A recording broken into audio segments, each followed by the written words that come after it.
Yes, I will clear your doubts again today. Why many of us who call God OLISE, how it came to be OLISE, OLISE. We, the Dia speaking people, the Igbo people, God is referred to as Chi Ukwu Okiki, the God that created, the God that creates, Chukwu Okiki.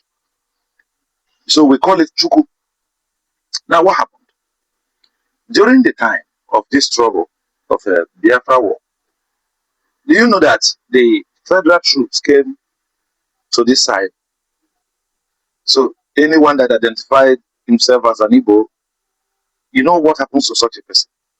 Just like my principal told the story, how his mother, told them that for any of them to survive, they have to deny the Igbo language. They have to deny that they are not Igbos. It happened also in the Urhobo area when the armies, the soldiers got there. Somehow many people in those times they betrayed the Igbo people. They began to point hands to people living among them, identifying them as Igbos. And once you are identified as Igbos, that's gone. They will buy you.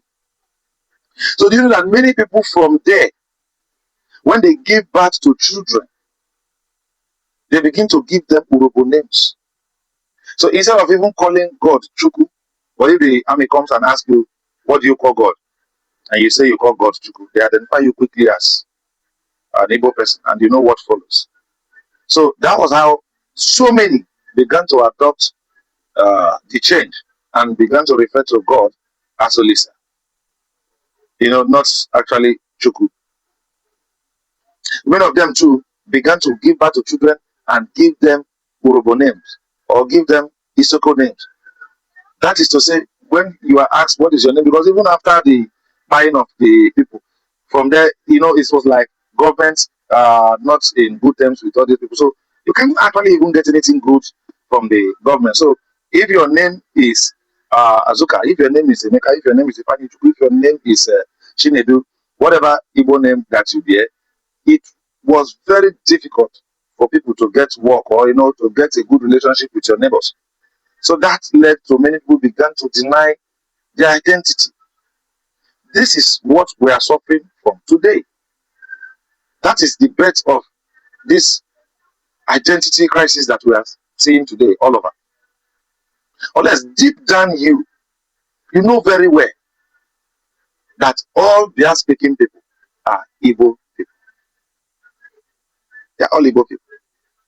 Nobody, no matter how close you are to other people, no matter where you travel to, your language remains with you. Your language cannot leave you. You will always speak your language. You see, even if you give birth to a child and name the child Thompson and name the child Mark, whatever English name you give to that child, the truth is that you will always give the child the local name that resonates where he comes from. So therefore, even if you give the child, but you are now living in Urhobo and you give the child an Urhobo name, you give him Ogeneteka, good. What will be the surname of that child is still your own father's name or your own name. That's the Igbo name. That shows who you are.